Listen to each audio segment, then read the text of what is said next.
Hey, what's up? Welcome back din sa ating channel It's Involves TV.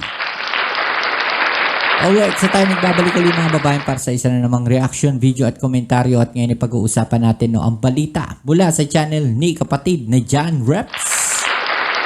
Sa mga hindi pa po nakasubscribe sa channel ni John Reps, nandiyan sa ibaba ang full video link. I-click nyo lang po at subscribe at supportahan natin ang kanyang mga video uploads. At sabi nga po niya dito, actual video ito mga kababayan ng 4 na barko ng China Coast Guard pinalayas Pilipinas, bumili ng 32 na Black Hawk helicopter. Grabe mga kababayan, talagang nagpapalakas na po ang ating Armed Forces of the Philippines. Alamin natin ang balitang ito, pero syempre bago ang lahat, don't forget to subscribe, like, share at comment dyan sa comment section. Pakilike naman po ang ating video mga kababayan para mas ma-share po ito ni YouTube at mas marami pong makapanood. Alright?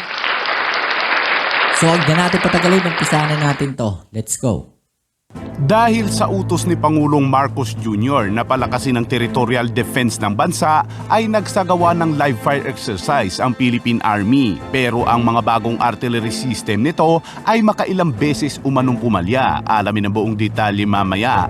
At 4 na China Coast Guard illegal na pumasok sa exclusive economic zone ng Taiwan. Pero hindi umubra ang mga ito dahil hinarang at itinaboy ang mga ito ng Taiwan Coast Guard palabas ng kanilang exclusive economic zone. Kaya para malaman ang buong detalye ay tumutok at makinig na mabuti. Yan yung sinasabi natin mga babae na dapat papasok pa lang yung mga barko na yan, tinataboy na natin, di ba? Kesa naman nakakapwesto pa sila dyan sa West Philippine Sea. Ang problema, pag nakapwesto na sila, kagaya dyan sa Baho de Masinloc, nakapwesto yung China Coast Guard doon mismo sa loob. Di ba? Imagine niyo paano yung mapapaalis na yung barko na yun ng China Coast Guard pagka nandun na sila at maganda na yung pwesto nila. Diba tayo ngayon yung hindi makapasok doon dahil hinaharangan ng mga mangingisda natin, naglalatag pa sila ng mga barriers, floating barriers dyan, diba? So kawawa yung mga mangingisda natin. Yung sinasabi natin na dapat tayo mismo, pinapakita natin na pumapalag tayo sa kanila, hinaharang natin sila, tayo mismo. Pinapakita natin kung ano yung dapat nating gawin pagdidepensa ng ating soberanya diyan sa West Philippine Sea. Hindi yung po pwedeng puro na lang tayo diplomatic protest. Kailangan ipakita rin natin na pumapalag din tayo sa China, di ba? Pinalakas ng China ang mga aktibidad nitong militar malapit sa Taiwan sa nakalipas na ilang taon na halos araw-araw ay nagpapadala ng mga military aircraft at mga barkong pangdigma nito sa paligid ng Taiwan. Ngunit noong Sabado, sinabi ng Taiwan Coast Guard sa isang pahayag na 4 na mga barko ng China Coast Guard ang nagtangkang pumasok sa kanilang katubigan mag-aalas 9 ng umaga noong Sabado na may layong mahigit 3 nautical miles lamang mula sa isla ng Kinmen. Kaya naman mabilis na kumilos ang Taiwan Coast Guard upang pigilan ang 4 na barko ng China. Nag-radio challenge ang Taiwan upang magbigay ng mga babala. Pero tila nakaramdam ng takot ang 4 na China Coast Guard dahil sa naka-alerto rin ang puwersang militar ng Taiwan. Kaya lumiko ang mga ito palabas ng exclusive economic zone ng Taiwan. 呼叫大陆公务船海警202-203号，这里是中华民国海巡署 BB-100管辖艇广播，你即将进入我国禁限制水域，请立即调整航向。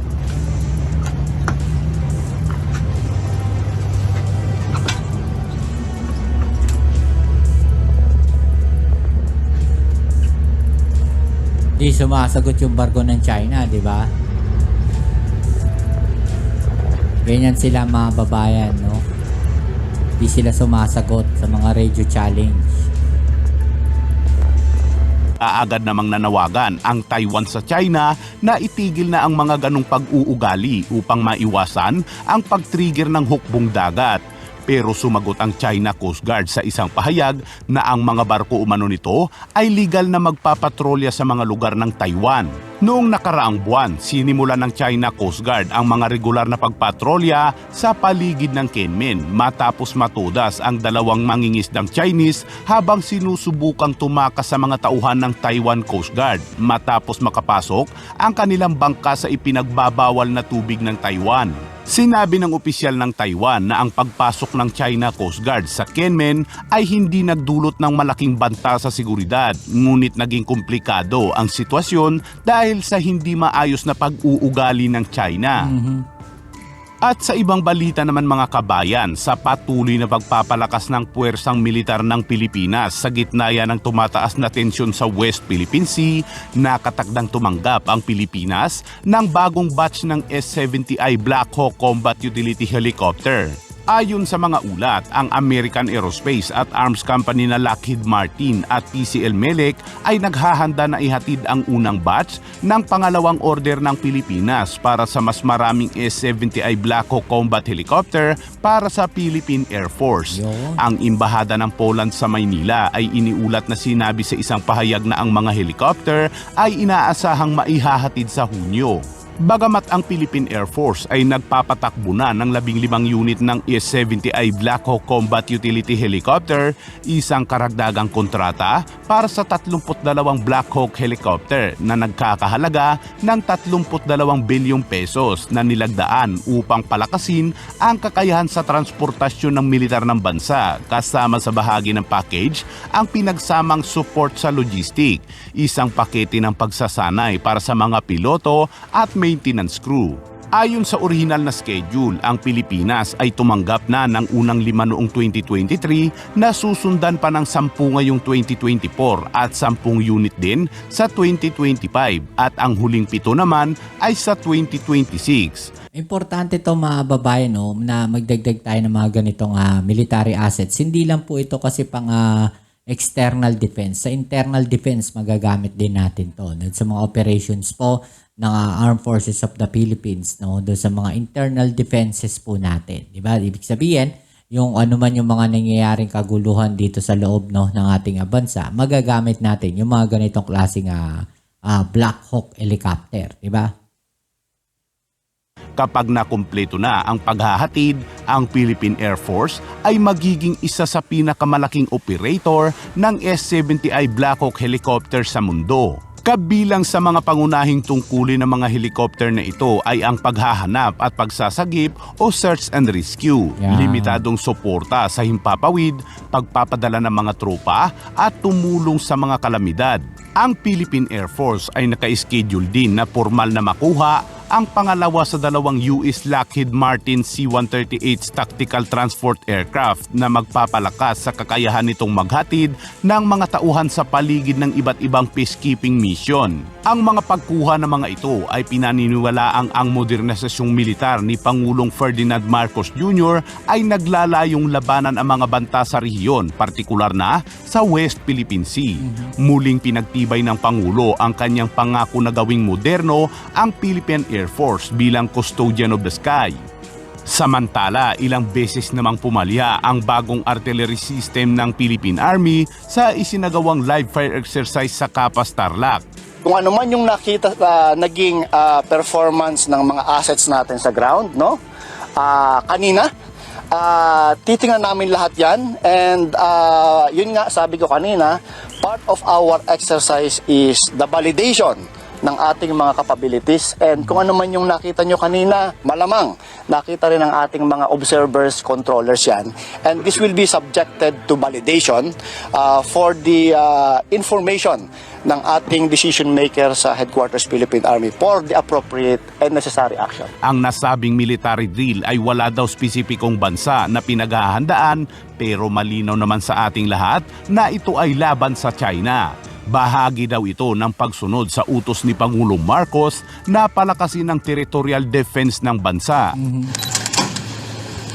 Well, importante po talaga yon, no? At hindi naman po natin sinasabi na talagang pinaghahandaan natin ng China, pero parang ganun na nga.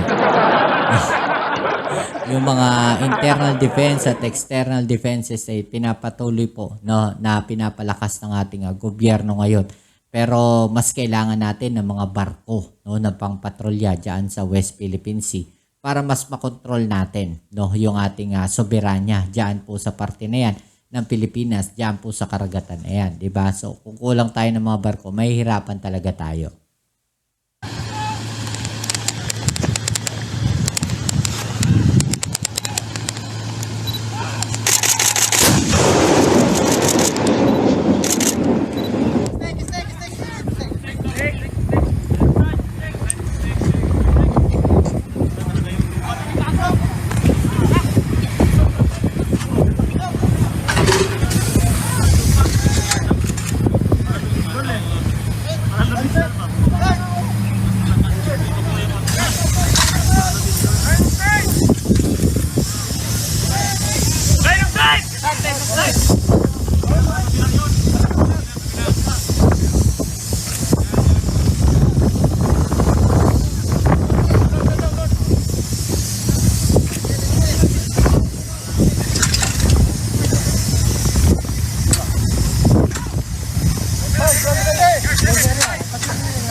Alright, so yung mga babayan, no? Napaka-importante po talaga no, na nagtitraining itong mga puwersa natin, no? At pinapakita natin na kaya rin natin mag-training ng mga sarili lang din natin ng mga tropa para mas ma-upgrade, no? Yung kanilang mga kakayanan, yung mga kanilang mga kaalaman, di ba? So, importante yan. Dapat continuous nga po yung mga trainings na yan, di ba? Hindi lang ho yung training na nakakasama natin, no, yung iba't ibang bansa, no. Mas maganda rin pa rin yung mayroon tayong sarili nating training din po, no, dito sa ating bansa mismo ng ating mga tropa. Okay? So kayo, anong masasabi niyo diyan? I-comment down niyo sa ibaba ang inyong mga opinion at atin yung pag-usapan. Alright?